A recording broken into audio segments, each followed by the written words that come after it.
Last week, Jacob has been on the run from his brother after tricking him out of everything that he ever owned.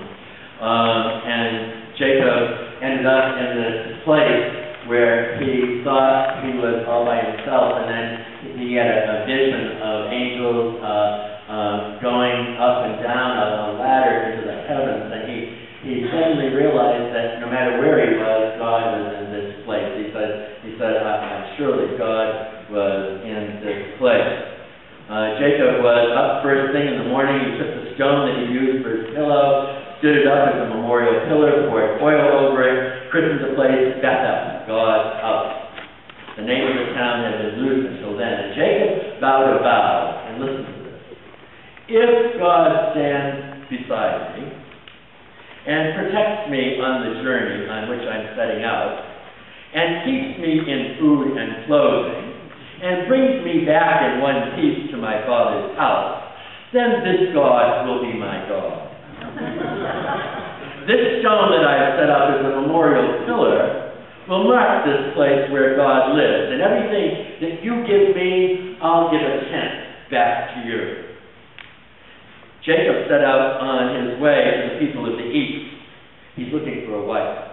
He set out in an open field with 3 flocks of sheep bedded down around it. This was the common well from which the flocks were watered. The stone over the mouth of the well was huge. When all the flocks were gathered, the shepherds would roll the stone from the well and water the sheep, and they'd return the stone covering the well. And Jacob said, "Hello, friends, where are you from?" And they said, "From Haran." And Jacob asked, "Do you know Laban, the son of Nahor?" "We do. Are things well with him?" Jacob continued. "Very well," they said. "And here is his daughter Rachel coming in with the flock." Jacob said, "There's a lot of daylight still left. Isn't it time to round up the sheep yet? So why not water the flocks and go back to grazing?" "We can't," they said, "not until the shepherds get here. It takes all of us to roll the stone from the well. Not until then can we water the flocks." While Jacob was in conversation with them, Rachel came up with her father's sheep. She was a shepherd. The moment Jacob spotted Rachel, daughter of Laban, his mother's brother, saw her arriving with his uncle Laban's sheep, he went and single-handedly rolled the stone from the mouth of the well and watered the sheep of his uncle Laban. And then he kissed Rachel, and he broke into tears. He told Rachel that he was related to her father, that he was Rebekah's son. She ran and told her father. When Laban heard the news, Jacob, his sister's son, he ran out to meet him, embraced him, and kissed him, and brought him home. Jacob told Laban the story of everything that had happened. Laban said, "Your family, my flesh and blood."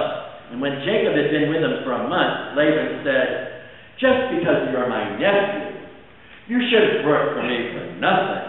Tell me what you want to be paid. What's a fair wage?" Now, Laban had 2 daughters. Leah was the older, and Rachel was the younger. Leah had nice eyes, but Rachel was stunningly beautiful. And it was Rachel that Jacob loved. So Jacob said, "I will work for you for 7 years for your younger daughter Rachel." "It's far better," said Laban, "that I give her to you to marry than to some outsider." "Yes, stay here with me." So Jacob worked 7 years for Rachel, but it only seemed a few days because he loved her so much. Then Jacob said to Laban, "Give me my wife. I've completed what we agreed to do. I'm ready to consummate my marriage." Laban invited everyone around and threw a big feast. At evening, though, he got his daughter Leah with the nice eyes and brought her to the marriage bed, and Jacob slept with her. Laban gave his maid Zilpah to his daughter Leah as her maid. Morning came, and there was Leah in the marriage bed. Jacob confronted Laban.